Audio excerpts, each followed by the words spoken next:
اللہ نے کیسا کمال بنایا اپنے حبیب علیہ الصلوۃ والسلام کو. آج کچھ مسجد کا نام بھی غالباً جمال مصطفیٰ ہی ہے، تو کچھ جمال مصطفیٰ سے ہی بات کو شروع کر لیتے ہیں. تو یہ جو خوبصورت بات ہے کہ نبی پاک کو رب نے کیسا با کمال بنایا، یعنی آپ کا ذکر بھی با کمال ہے.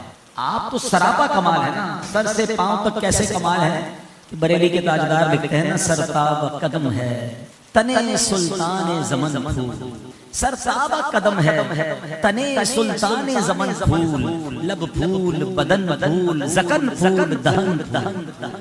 کمال ہے میرے آقا. مگر ذکر کیسا کمال ہے. نارملی ہم جب عطر خریدتے ہیں تو عطر خریدتے وقت عطر والے کو کہتے ہیں ذرا ایسا عطر دینا جو لانگ لاسٹنگ بھی ہو اور تھوڑا دور تک خوشبو جائے. مگر آج میں آپ کو جو درود پاک کی فضیلت، ذکر مصطفیٰ کی فضیلت، صحابہ کرام فرماتے ہیں جب کسی محفل میں بیٹھ کر مسلمان اللہ کے نبی علیہ السلام پر درود بھیجتے ہیں تو اس سے ایسی خوشبو نکلتی ہے جو فرشتے آسمانوں پر محسوس کرتے ہیں. زمین پر درود پڑا جائے فرشتے آسمانوں پر محسوس کرتے ہیں اور ریکگنائز کر لیتے ہیں، پہچان لیتے ہیں کسی جگہ پر نبی پاک علیہ السلام کی امتی پیارے آقا پر درود بھیج رہے ہیں. اب درود میں کیسی خوشبو ہے، اور وہ خوشبو کیوں نہ ہو کہ ذکر کس مہکے مہکے آقا کا ہے. جمال مصطفیٰ کی بات ہو رہی ہے نا کہ حسن میں ان جیسا کوئی نہیں.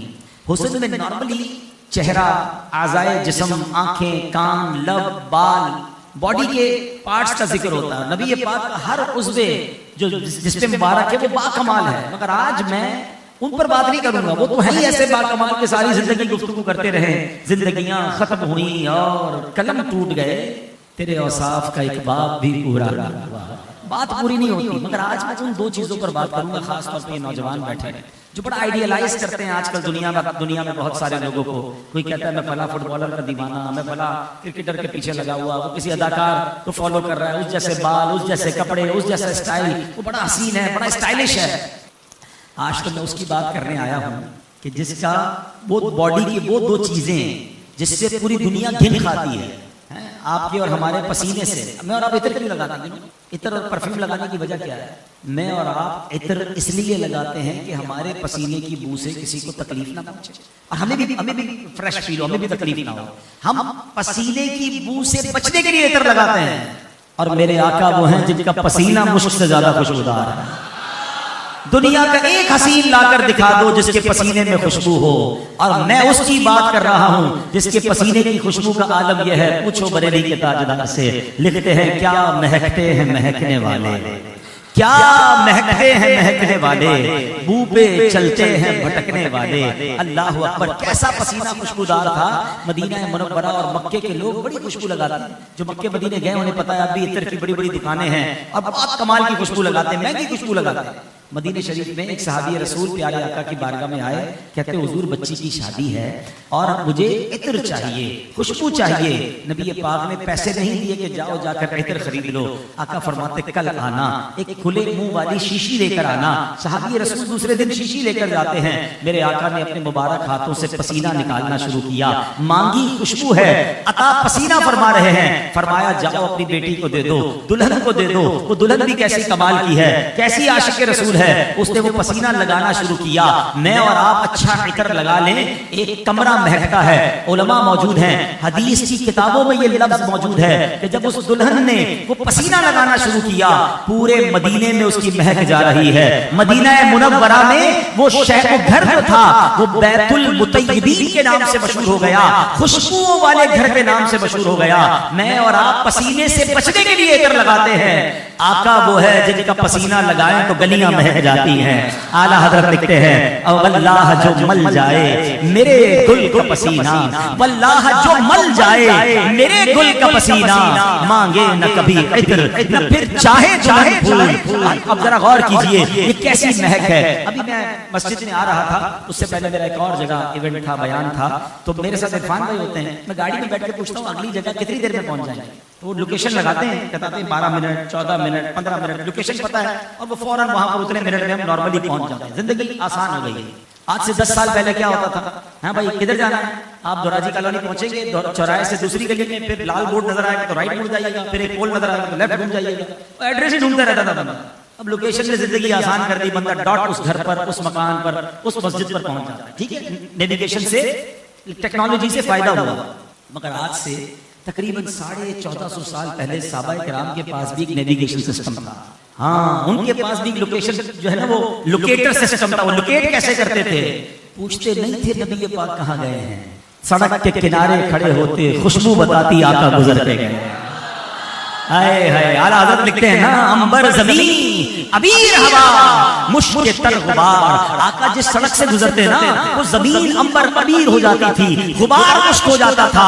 انبر زمین ابیر ہوا مشک تر غبار, ادنا سی یہ شناخت تیری رہ گزر کی ہے. بلکہ سچی بات یہ ہے 1450 سال پہلے گزرے ہیں نا, آج بھی کسی عاشق رسول کو مدینے لے جاؤ, ہاں آنکھوں پہ پٹی باندھ دو, اس کو مت بتاؤ کہاں لے جا رہے ہو, آنکھوں پہ پٹی باندھے, عاشق رسول ہونا چاہیے, ناک میں وائرس نہیں ہونا چاہیے.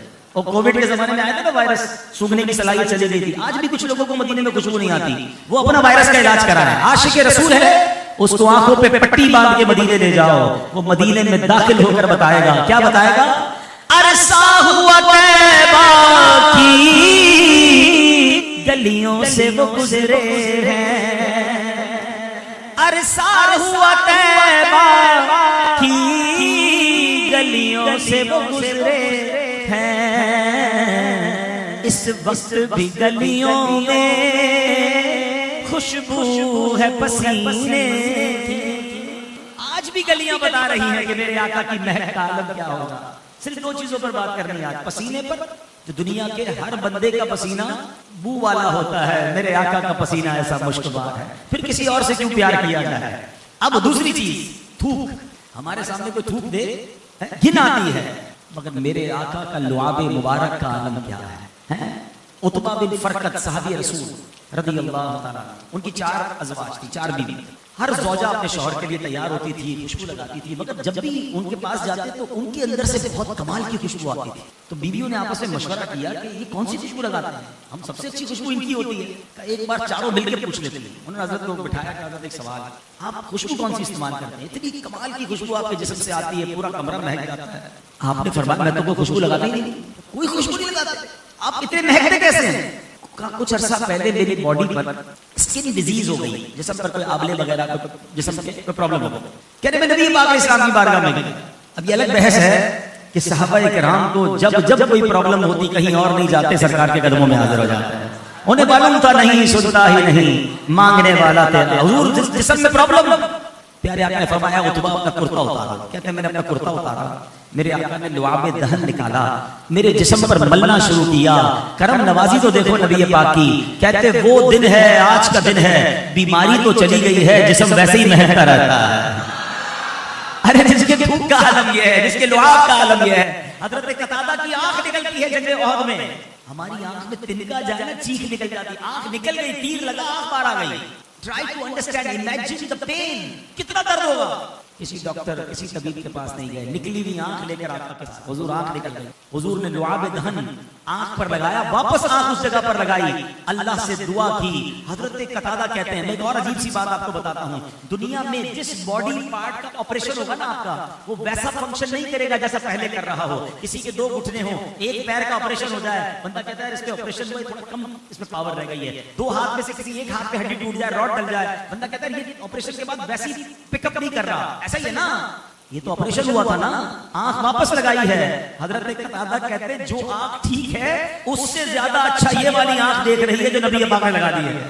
جس کے لعاب کا عالم یہ ہے, جس کے پسینے کا عالم یہ ہے, اس کے جسم اقدس کا عالم کیا ہوگا, ان کے ہاتھوں کا عالم کیا ہوگا, ان کی زلفوں کا عالم کیا ہوگا, ان کے حسن کا عالم کیا ہوگا, ارے اس چہرے کا عالم کیا ہوگا. اعلیٰ حضرت لکھتے ہیں نا, اللہ اللہ ہو بچپنے کی کھبن, اس خدا بھاتی صورت پہ لاکھوں سلام. آنکھیں کیسی ہیں, جس طرف اٹھ گئی دم میں دم آ گیا, اس نگاہ عنایت پہ لاکھوں سلام. وہ ہاتھ کیسے ہیں, ہاتھ جس سب کو اٹھا غنی کر دیا, موجے بحرے سماحت پہ لاکھوں سلام. کان کیسے ہیں, دور و نزدیک کے سننے والے وہ کان, کان لالے کرامت پہ لاکھوں سلام. پیارے ہونٹ کیسے ہیں, فرماتے ہیں پتلی پتلی گلے قدس کی پتیاں, ان لبوں کی لطافت پہ لاکھوں سلام. ناک مبارک ایسی اٹھی ہوئی اور ایسے نور والی ہے, فرماتے ہیں اونچی بینی کی رفعت پہ لاکھوں درود, نیچی نظروں کی شرم و حیا پر درود, اونچی بینی کی رفعت پہ لاکھوں سلام. ایک ایک باڈی پارٹ کی بات کریں, طاقت کیسی ہے. بعض بازوؤں میں قوت کیسی ہے، فرماتے ہیں جن کو بازو جن کو بارے دو عالم کی پرواہ نہیں، ایسے بازو کی قوت پہ لاکھوں سلام۔ زبان کیسی ہے، فرماتے جو کہتے ہیں ہو جاتا ہے، وہ زبان جس کو سب کن کی کنجی کہیں، اس کی نافذ حکومت پہ لاکھوں سلام۔ میرے آقا سبحان اللہ جب مسکراتے ہیں تو غمگین دلوں کا کیسے سہارا بن جاتے ہیں، فرماتے ہیں جس کی تسکین سے روتے ہوئے ہنس پڑے ہیں، نبی پاک مسکرا دے تو روتا بندہ ہنس پڑے، جس کی تسکین سے روتے ہوئے ہنس پڑے، اس تبسم کی عادت پہ لاکھوں سلام۔ ذرا بتاؤ تو صحیح، آج جمال مصطفیٰ پر ذکر ہو رہا ہے، نبی پاک کے حسن و جمال پر بات ہو رہی ہے، ذکر کا مزہ ایسا ہے دیدار کا عالم کیا، جب حسن تھا ان کا جلوہ نما، انوار کا عالم کیا ہوگا، سوچو تو صحیح، جب حسن تھا ان کا جلوہ نما، انوار کا عالم کیا ہوگا، ہر کوئی فدا ہے بن دیکھے دیدار کا عالم کیا ہوگا۔ ہم تو جان دینے کے لیے تیار ہیں، دیکھے نہیں، جنہوں نے دیکھا ہوگا۔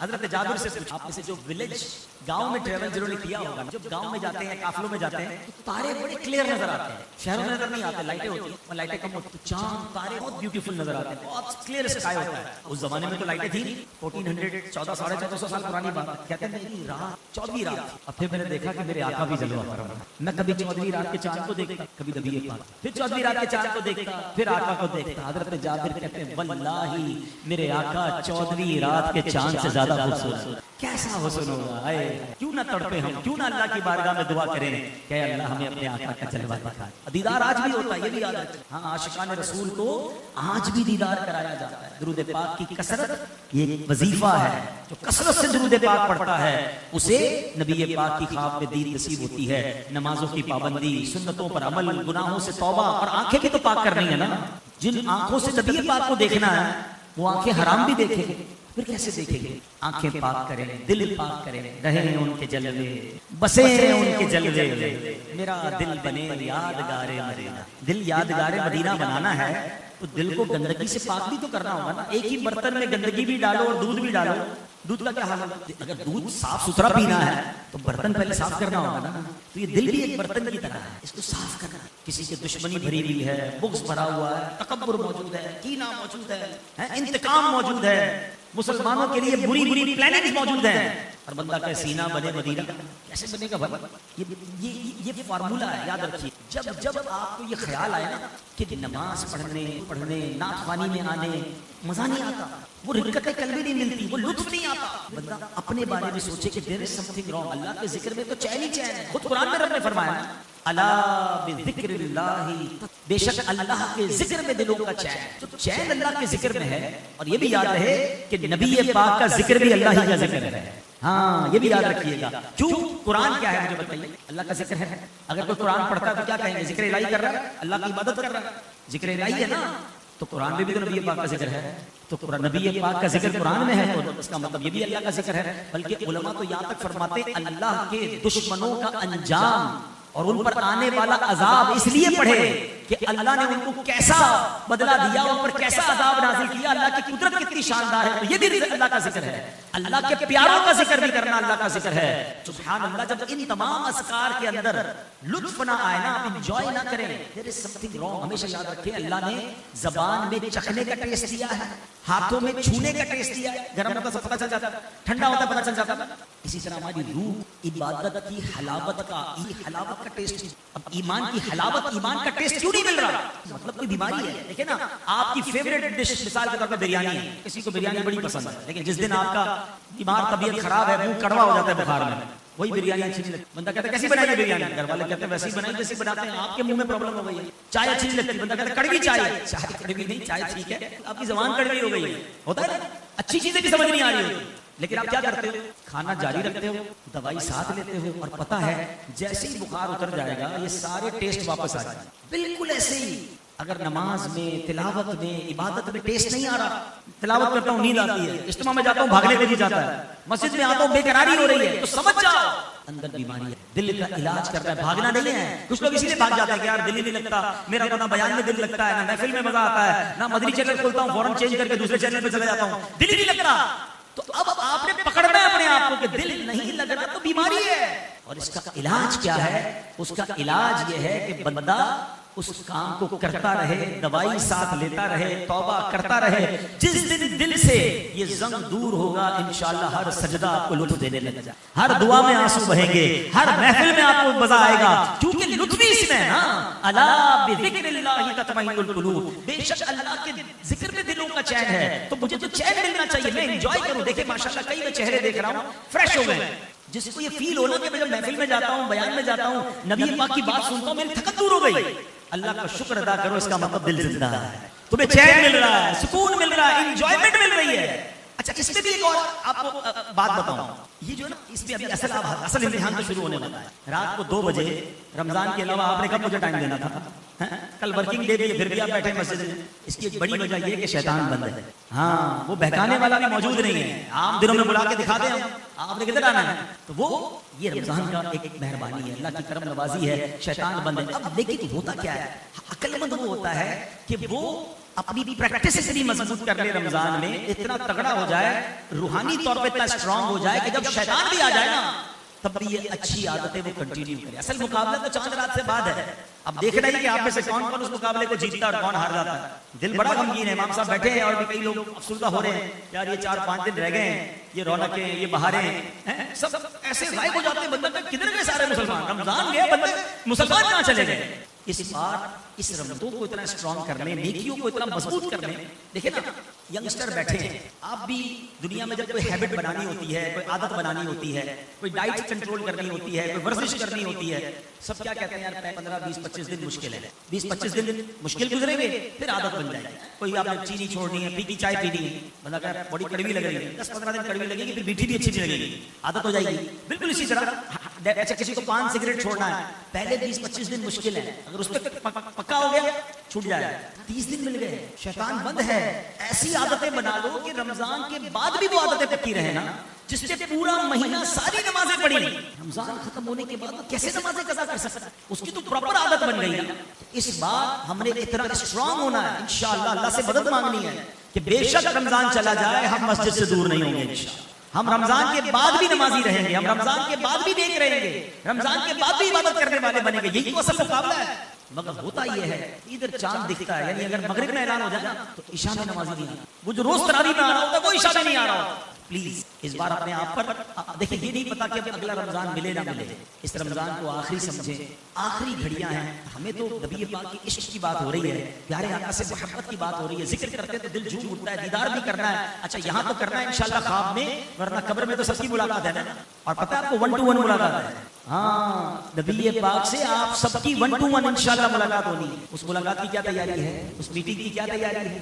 وہاں ایسے بھی لوگ ہوں گے جن کو دیکھ کر نبی پاک چہرہ انور، ایسے بھی ہوں گے جو نبی پاک کو دیکھ کر نہیں پہچان سکیں گے اور جہنم کی کھڑکی کھل جائے، اور انشاءاللہ ایسے بھی ہوں گے کہ سرکار کو دیکھیں گے تو انشاءاللہ درود و سلام پڑھنا شروع کریں، میں وہ سنی ہوں جمیل قادری مرنے کے بعد میرا لاشا بھی پڑھے گا الصلاۃ والسلام، قبر میں سرکار آئیں تو میں قدموں پر گروں، گر فرشتے بھی اٹھائیں تو میں ان سے یوں کہوں اب تو پائے ناز سے میں اے فرشتوں کیوں اٹھوں، مر کے پہنچا ہوں یہاں اس دل ربا کے واسطے۔ ارے جس نے ساری زندگی ان کی نعتیں پڑھی، ساری زندگی جن کی سنتوں پر عمل کیا، لوگوں نے تانے دیے مگر اس نے چہرے پہ داڑھی سجائی، لوگوں نے مذاق اڑایا مگر وہ سر پر امامہ پہن کے گھومتا رہا، اس نے سنتوں والا لباس پہنا تو فیملی کے لوگوں نے اعتراض کیا، ارے جس نے حرام روزی کو اس لیے دھتکار دیا کہ میرے آقا نے منع کیا ہے، وہ دین کا کام کرتا رہا، وہ تو انتظار میں ہے کہ کب وہ دن آئے کہ نبی پاک کا دیدار ہو اور آقا کا دیدار کروں، اور نبی پاک نے سینے سے لگائیں کہ یہ میرا غلام ہے جو سنتوں پر عمل کرتا رہا۔ اب سوچنا میں نے اور آپ نے ہے کہ ہم کیا ایسی زندگی گزار رہے ہیں کہ جب قبر میں سرکار کو چہرہ دکھائیں تو نبی پاک ہم سے راضی ہو، وہ ہمیں اپنے دامن میں چھپا لیں، ورنہ وہ لوگ جو سنتوں سے دور زندگی گزار رہے ہیں، جو حرام کاموں میں زندگی گزار رہے ہیں، انہوں نے ان کو مرنا نہیں ہے، جب پیارے آقا کی بارگاہ میں جانا نہیں۔ آج کل کچھ لوگ کہتے ہیں یار اگر میں اکیلا حرام چھوڑ دوں، میں اکیلا جھوٹ چھوڑ دوں، میں اکیلا ملاوٹ چھوڑ دوں، میں اکیلا رشوت چھوڑ دوں، اس سے کیا فرق پڑے گا؟ سارا دنیا سارا معاشرہ کر رہا ہے، ہماری تو پوری مارکیٹ غلط کرتی ہے۔ قبر میں ساری مارکیٹ کے ساتھ جانا، نبی یہ تو کہہ سکوں گا نا حضور باقی لوگوں نے کیا نہیں کیا، حضور میں اپنے حصے کا چراغ جلا کر میں اپنے حصے کی کوشش کر کے آیا ہوں، خدا کی قسم میرے آقا مجھ سے راضی ہو جائے نا مجھے اور کچھ نہیں چاہیے۔ اعلیٰ حضرت امام اہل سنت یہی تو فرمایا کہ قبر میں لہرائیں گے تا حشر چشمے نور کے. جب آقا کا تشریف لے آئے اور راضی ہو گئے پھر کیا ہوگا؟ قیامت تک کے لیے چین ہو جائے گا. قبر میں لہرائیں گے تا حشر چشمے نور کے. جلوہ فرما ہوگی جب طلعت رسول اللہ کی, جب حضور کرم فرما دیں گے, آپ کے پیارے قدم لگ جائیں گے تو میری اندھیری قبر کی رات بھی جگمگا اٹھے گی. کیا خوبصورت بات. ایک اور جگہ اللہ دیکھتے ہیں نا, گورے گورے پاؤں چمکا دو خدا کے واسطے, نور کا تڑکا ہو پیارے, گور کی شب تار ہے. حضور قبر اندھیری ہے, اپنے نورانی قدم لے کر آئیے نا, آپ آئیں گے تو میری قبر میں اجالا ہو جائے گا. تو اے میرے پیارے اسلامی بھائیوں, اس رمضان کے بعد زندگی ایسے گزارنی ہے, آج سے زندگی ایسے گزارنی ہے کہ اس ملاقات میں میں نے کامیاب ہونا ہے. اس نبی پاک سے میٹنگ میں میرے آقا مجھ سے راضی ہونے چاہیے. اور آؤ میں بتاتا ہوں راضی کس سے ہوں گے. خود راضی ہونے کا فارمولہ بھی فرما دیا ہے. آقا فرماتے من احب سنتی فقط احبنی ومن احبنی کانا معی فی الجنہ. آقا فرماتے ہیں جس نے میری سنت سے محبت کی اس نے مجھ سے محبت کی, اور جس نے مجھ سے محبت کی وہ جنت میں میرے ساتھ. یہ دعوت اسلامی والے جو بار بار سنتیں بتاتے ہیں نا, کچھ لوگوں کو اریٹیشن ہوتی ہے جب دیکھو سنت, سنت تو بڑا استعمال, سنت تو بڑا قافلہ, سنتوں پہ بات کرتے ہیں, نیکی کی سنتیں سکھا رہے ہو. بھائی یہ سنت ہے جنت میں جانے کا طریقہ, اور یہ سنت حصار ہے. آپ کے گھر میں کتنے دروازے ہیں؟ ایک آپ کے بیڈ روم کا دروازہ ہے, اسی پہ کافی تھا. آپ نے گھر کا دروازہ باہر الگ بنایا, باہر اس کا الگ دروازہ بنایا. کیوں اتنے سارے دروازے رکھے ہیں؟ کہ یار سیکیورٹی رہے. سنت حصار ہے آپ کی عبادت کی, بلکہ نفل بھی پڑھا کرو, مستحبات پہ بھی عمل کریں. آج کل تو سوشل میڈیا پہ کچھ لوگ آئے ہیں کیا کہ سنت ہی ہے نا, چھوڑ دو. تراویح تو سنت ہے, کوئی ضروری نہیں. مولوی لوگوں نے نماز مشکل بنائی ہوئی ہے. ولا حول ولا قوت الا باللہ. آپ سوچیں ان کا پلان کیا ہے کہ لوگ مسجد سے دور ہو جائیں. لاکھوں کروڑوں لوگ تراویح پڑھ رہے ہیں, مگر سوشل میڈیا پر آ کر یہ کہنا کہ تراویح کوئی ضروری نہیں, سنت ہے چھوڑ دو, یہ عمل سنت ہے چھوڑ دو. ارے میں نبی کا غلام ہوں, ان کا طریقہ چھوڑ دو, میں ان کی سنت چھوڑ دوں. پھر میرے عشق رسول کا کیا ہوا؟ آقا فرما رہے جو میری سنت سے محبت کرے وہ ایسا ہے اس نے مجھ سے محبت کی, اور جس نے مجھ سے محبت کی وہ جنت میں میرے ساتھ ہے. مجھے تو ان کے ساتھ جنت میں جانا ہے. ارے صحابہ کرام تو ان سنتوں پر بھی عمل کرتے تھے جن کا حکم نہیں ہوتا تھا. حضرت عثمان غنی ایک بار کسی کو دیکھ کر ایک مقام پر مسکرائے, پوچھا گیا کیوں مسکرائے؟ کا وجہ کوئی نہیں ہے, یہی مقام تھا, اسی انداز سے میرے آقا مسکرائے تھے, میں ان کی ادا کو ادا کرتا. ایک صحابی کے بارے میں آتا ہے درخت کے نیچے سے نیچے جھک کے گزرے, کسی نے کہا اونچا نیچے, حضرت عمر بن عزیز کا غالباً یہ واقعہ ہے, نیچے گزر رہے ہیں, کہا کہ درخت اونچا پہ آپ سر جھکا کے گزر رہے ہیں. جس زمانے میں پیارے آقا کے ساتھ آیا تھا نا, درخت نیچا تھا, چھوٹا تھا, پیارے آقا یہاں اپنا سر اقدس جھکا کے گزرے تھے, بس میں تو ان کی ادا کو ادا کرتا. کمال ہے, ان سنتوں کے بارے میں تو کہا بھی نہیں گیا. ایک بار مولا علی شیر خدا اپنے ساتھی کو لے کر گھوڑے پر جا رہے ہیں, اور جاتے جاتے ایک مقام پر رکے, آسمان کی طرف دیکھا, اللہ سے کہتے ہیں یا اللہ تیرے سوا کوئی نہیں جو گناہ بخشے, میں اپنے گناہوں سے توبہ کرتا ہوں. توبہ کرنے کے بعد اپنے ساتھی کو دیکھ کر مسکرا رہے ہیں. وہ ساتھی کہتا ہے حضور توبہ بھی کر رہے ہیں, مجھے دیکھ کر مسکرا رہے ہیں, مسکرانے کی وجہ کیا ہے؟ مولا علی کہتے ہیں وجہ کچھ بھی نہیں پتا, یہی مقام تھا, میں نبی پاک علیہ السلام کے ساتھ اسی جگہ پر موجود تھا, میں آقا کے ساتھ گھوڑے پر بیٹھا تھا, سواری پر میں ساتھ تھا. نبی پاک نے آسمان کی طرف نظر فرمائی, اللہ سے فرمایا, اللہ کی بارگاہ میں عرض کی مولا تیرے سوا کوئی گناہ بخشنے والا نہیں, میں اپنے گناہوں سے توبہ کرتا ہوں, اور میرے آقا مجھے دیکھ کر مسکرائے, میں ایگزیکٹلی اس ادا کو ادا کر رہا ہوں. پھر میں نے نبی پاک سے سوال کیا یا رسول اللہ مسکرائے کیوں ہیں, اس کی وجہ کیا ہے؟ سنو ایمان تازہ ہو جائے گا. میرے آقا فرماتے اے علی جب کوئی بندہ گناہ کر کے گناہگار ہو اور اللہ کی بارگاہ میں توبہ کرتا ہے, اے علی جب بندہ اللہ سے گناہ کی معافی مانگتا ہے اللہ اسے دیکھ کر مسکراتا ہے. اے علی رب کے مسکرانے کی وجہ سے میں تمہیں دیکھ کر مسکرایا. یہ روایت کیسی پیاری ہے, اللہ سے بندہ معافی مانگے اللہ اسے دیکھ کر. یہ الگ بات ہے کہ اللہ کا مسکرانا ہمارے اور آپ کے مسکرانے جیسا نہیں, وہ تو جسم سے پاک ہے نا, اس کی اپنی شان کے مطابق مسکراتا ہے. علماء نے اس کی تفسیر میں لکھا کہ وہ مسکرانے کا مطلب ہی اللہ اسے راضی ہو جاتا ہے, اللہ اسے بخش دیتا ہے, اللہ رحمت نازل فرماتا ہے. میں توبہ کروں اللہ راضی, پھر بھی توبہ نہیں, پھر بھی جناب گناہوں میں پڑے ہوئے ہیں کہ ساتھ حشر چاہتے ہیں, تو پھر اس وقت یہ رائٹ ٹائم ہے, دس از دی رائٹ ٹائم. رمضان کے جو دن رہ گئے نا یہ بہترین ڈیسیژنز لینے کا ٹائم ہے, بہترین فیصلے کرنے کا ٹائم ہے کہ میں نے رمضان کے بعد والی زندگی کیسے گزاری, اسی کو کنٹینیو کرنا ہے یا ہر سال کی طرح وہی رمضانی رہا اور اس کے بعد پھر غائب. اب کتنا ہمارے سامنے جنازے اٹھ رہے ہیں, ویسے ہی دنیا کے حالات آپ کے سامنے ہیں, پتہ نہیں ہمارا کیا بنے. کاش ہمیں سچی توبہ نصیب ہو جائے, ہم رمضان کے بعد بھی اللہ کے محبوب بندے بن کر زندگی گزاریں. یہاں میں آخری آپ کو ایک ٹپ دے کر جانا چاہتا ہوں. میں نے پہلے بہت غور کیا یار وجہ کیا ہے, اتنی بڑی تعداد میں لوگ نمازی, اتنی بڑی تعداد میں لوگ مسجدوں میں ہیں, اور ایسے کیوں غائب ہو جاتے ہیں؟ ہر سال غائب ہو جاتے ہیں, توبہ بھی کرتے ہیں, روتے بھی ہیں, اعتکاف میں بھی بیٹھتے ہیں, 27ویں کو بھی روتے ہیں, وعدے بھی کرتے ہیں, کیسے غائب ہو جاتے ہیں؟ کوئی ریزن تو ہوگا. تو اس میں ایک بڑا ریزن تو کیا نظر آیا؟ ہم توبہ کرتے ہیں, ہم اپنی نیتوں میں بعض اوقات سچے ہوتے ہیں. مجھے بڑی حسن ظن ہے آپ سب سے کہ آپ سب سچی نیت کر رہے ہوں گے کہ بس یار اب نماز قضا نہیں کرنا, مگر پھر ہوتا کیا ہے؟ ہوتا یہ ہے کہ ہم نیت تو کرتے ہیں مگر ہم اپنی کمپنی چینج نہیں کرتے, اپنے دوست تبدیل نہیں کرتے. ہم رمضان کے بعد بھی انہی دوستوں میں جا کر بیٹھتے ہیں جو نماز پڑھنے پر ہمیں طنز کرتے ہیں. بھائی خیریت ہے, مولوی ہو گیا کیا, پڑھ لی نا رمضان میں جتنی پڑھنی تھی, اب جمعے کو چلے گئے, ٹوپی پہنے تو مذاق اڑاتے ہیں. داڑھی کچھ لوگوں کی اعتکاف میں داڑھی بڑھ جاتی ہے کہ چلو سنت پہ عمل کریں, دوست مذاق اڑاتا ہے, بھائی کیا ہو گیا تجھے, جلدی چل شیو کروا کے آتا. دوست تو رکھے ہیں کہ جو ہماری نیکی پر ہمیں روک رہے ہیں, جو ہمیں نیک بننے نہیں دے رہے, جو اللہ سے دور کر رہے ہیں. کیسے دوست ہیں؟ ہمیں دوست لگتا بھی وہی اچھا ہے, کیونکہ وہ کہتا ہے بھائی نماز نہیں پڑھنی عید والے دن بلکہ چلنا ہے سنیما میں, ابھی سے ٹکٹیں بک ہو رہی ہوں گی نا, کچھ لوگوں نے تو کر رہی ہوگی, پلاننگ چل رہی ہے. دوست جب تک نہیں بدلیں گے, یاد رکھیں اچھے کی صحبت تمہیں اچھا, برے کی صحبت تجھے برا. 2 اور 2 4 والا فارمولا ہے, اس میں کوئی راکٹ سائنس نہیں ہے. اگر آپ نے آج یہ طے کیا ہے, if you decided کہ مجھے نیک بننا ہے, مجھے نمازی بننا ہے, تو یہ طے کر لیں کہ آپ نے دوست نمازی ڈھونڈ, آپ نے دوست نیک ڈھونڈنے ہیں. اچھے آپ کو دوست ملیں گے تو آپ نیک بنیں گے. آپ کے اعتکاف کے بعد چادر رات جاؤں اسی چائے کی ٹیبل پر کہ جہاں پلاننگ ہو رہی ہے تاش کی, جوئے کی, اور میں جناب نیک بن جاؤں گا, اٹس ناٹ پاسبل. مشکل لگے گا آپ کو. وہ دوست کہیں گے کدھر گیا بھائی, کہ میں اللہ کی طرف سے, میں اللہ کے نبی کی طرف چلا گیا ہوں, تمہاری صحبت مجھے کام نہیں آئے گی, مجھے جنت میں جانا ہے. اگر جنت میں جانا ہے you have to change your company. ہمیں اپنی صحبت بدلنی ہوگی. اچھے دوست کہاں سے ملیں گے اس دور میں؟ اچھے دوست کی فضیلت ایک حدیث ہے امین بھائی, کمال کی حدیث, جب میں نے پڑھی نا ایمان تازہ ہو گیا کہ قیامت کے دن حدیث کا خلاصہ ہے, ایک بندہ ہوگا جو بڑا نیک ہوگا, اور اس کو اللہ بخش دے گا, اس کو جنت میں جانے کا پروانہ مل جائے, وہ اللہ کی بارگاہ میں کھڑا ہو جائے. حدیث کے الفاظ ہیں اللہ سے جھگڑا کرنا شروع کرے گا. یہ وہ جھگڑا نہیں جو ہم نارمل جھگڑا کرتے ہیں, مان والا, پیاری ضد ہوتی ہے, مان والا جھگڑا کرے گا کہ یا اللہ تو نے میرے اس دوست کو جہنم میں ڈال دیا, میں گواہی دیتا ہوں وہ ایمان والا ہے, اے اللہ میرے ساتھ اس نے کچھ نمازیں پڑھی ہیں, اے اللہ میں گواہی دیتا ہوں میرے ساتھ اس نے عبادت کی ہے, اے پروردگار میرے دوست کی بخشش فرما.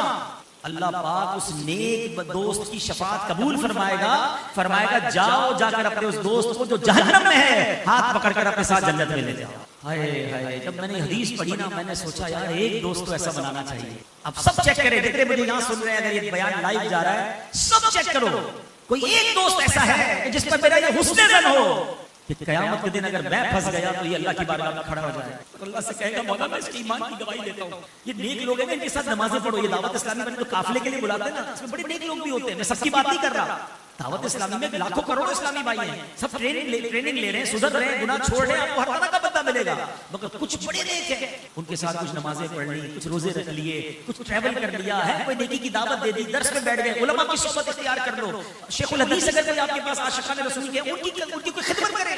یہ جو بار بار امیر رسول فرماتے ہیں نا کہ ہر مہینے علماء کی خدمت کرو, یہ علماء بھی قیامت کے دن شفاعت کریں گے. یا اللہ اس نے مجھے وضو کا پانی دیا تھا, علماء کے بارے میں آتا ہے جنہوں نے تھوڑی بھی خدمت کی ہوگی اس کی شفاعت کریں گے. علماء کرام کی خدمت نیک. اب آپ غور کر لیں, میں نے آپ کو ٹپ دے دی ہے کہ اگر آپ پہلے چیک کر لو میرے دوستوں میں کوئی ایک دوست بھی ایسا ہے جس کے بارے میں میرا یہ حسن ظن ہو کہ یہ اللہ کی بارگاہ میں کھڑا ہو جائے گا میرے لیے, نہیں ہے تو ابھی ٹائم ہے. جو میں آتا ہے روایتوں میں آتا ہے دوست وہ ہوتا ہے جسے دیکھ کر خدا یاد, کوئی ایک تو ایسا بناؤ نا یار جسے دیکھ کر خدا, جب میں اس کو دیکھوں مجھے اللہ یاد آ جائے, مجھے نماز یاد آئے, مجھے عبادت یاد آئے. ہمارے دوست ہوئے جس کو دیکھ کر سنیما یاد آتا, نیا کوئی نہ کوئی فراڈ ہی ہوتا ہے, اگر اس کے بعد کوئی نئی کہانی لے کر ہی بیٹھا ہوتا, اچھا بھی وہی لگتا ہے. تو میں نے آج آپ کو فارمولا دے دیا, اگر صرف نیت کرنی ہے تو اپنی مرضی ہے, اور اگر واقعی بدلنا ہے نا تو دوست بدل, اچھے دوست بنا لیجئے. رمضان میں مل جائیں گے آپ کو اچھے دوست, ٹھیک ہے. اچھا اچھے دوستوں کے لیے بھی دعوت اسلامی کا ماحول, اس کے ساتھ آپ دیکھیں انشاءاللہ کسی نیک اعمال قافلوں کے مسافر اچھے اخلاق والے کو ڈھونڈ لیں, انشاءاللہ دوستی ہو جائے گی تو آپ گھر پہ نہیں بیٹھنے دے گا, آپ نماز میں نہیں آئیں گے تو انشاءاللہ آپ نیکی کی دعوت دینے آ جائیں. اللہ کرے ہمیں ایسے اچھے دوست مل بھی جائیں اور ہم اچھی عادتوں والے بن جائیں. رمضان کے بعد ہی عبادت گزار رہے ہیں, اللہ دنیا میں بھی زندگی میں بھی ہمیں نبی پاک کی دید نصیب فرمائے. آج جمال مصطفیٰ کا ذکر ہوا ہے, بیان تو میں کچھ اور لے کر آیا تھا مگر کلام ہی ایسا شروع ہوا تو میں نے کہا چلو آقا کی کچھ باتیں کر لیں, ان کے حسن کی بات کر لیں. تو بس نبی پاک کی باتیں ایسی ہیں, جب بھی بات کرو دل جھوم اٹھتا ہے الحمدللہ. تو اللہ ہمیں نبی پاک سے سچی محبت عطا فرمائے, ہمیں خواب میں بھی نبی پاک کی زیارت عطا فرمائے, اور اللہ کرے کہ جب قبر میں زیارت ہو تو آقا ہم سے راضی ہو, محشر میں جب زیارت ہو تو نبی پاک اپنے ساتھ جنت میں لے جائیں, اور اللہ کرے کہ قیامت جنت میں بھی کوئی ایسی جگہ مل جائے کہ بس آقا کا محل ہو اور ہم نبی پاک کو روز دیکھا کریں, پیارے آقا کے جلوے نصیب ہوں. اللہ کی رحمت سے تو کچھ بعید نہیں ہے, ہم مانگے تو صحیح, مانگنے کی رات ہے, میرا رب کرم فرما دے. اللہ پاک ہم سب کو عمل کی توفیق عطا فرمائے, آمین.